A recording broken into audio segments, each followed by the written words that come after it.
This morning I'm making a real quick video just explaining the most common error I see when people install control arms on cars themselves, or some shops even I've seen do this.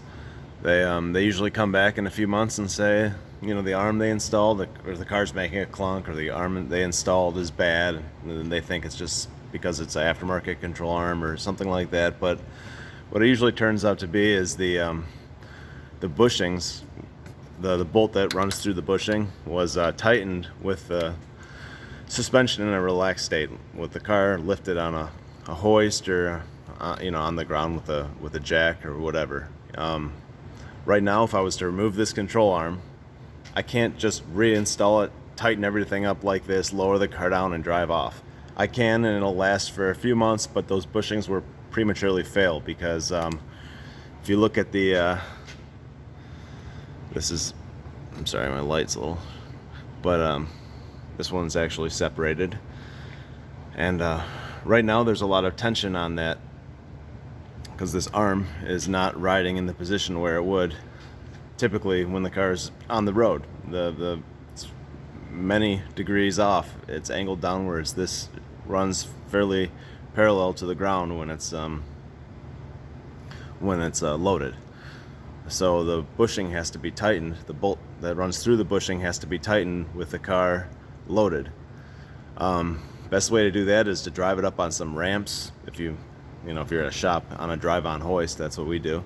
But if you can drive it up on some ramps, that's great. If you don't have ramps and you can't do that, you can pull the wheel off and put your floor jack as far out as you can get it and still be safe. This is a little bit more sketchy, but if you can get a floor jack under the ball joint and lift it until you're supporting the weight of the car, that's better than just tightening it like this.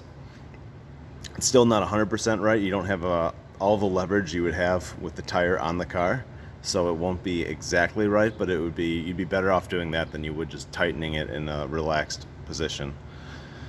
But the best way to do it is to have the weight of the car on the tires, the wheels on the car, have drive up on some ramps, something like that. That would be best. And that goes for any control arm on the car that has a bushing.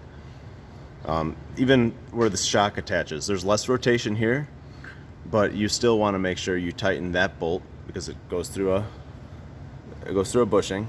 You want to make sure you tighten that with a suspension and a collapsed, or at ride height. You want it to be at ride height because that's where it's going to be, 99% of the time. The car's sitting there, that's how it's going to be. You don't want it to be under tension and twisted, because it'll just eventually rip the center out of the bearing, or actually usually in pretty short order.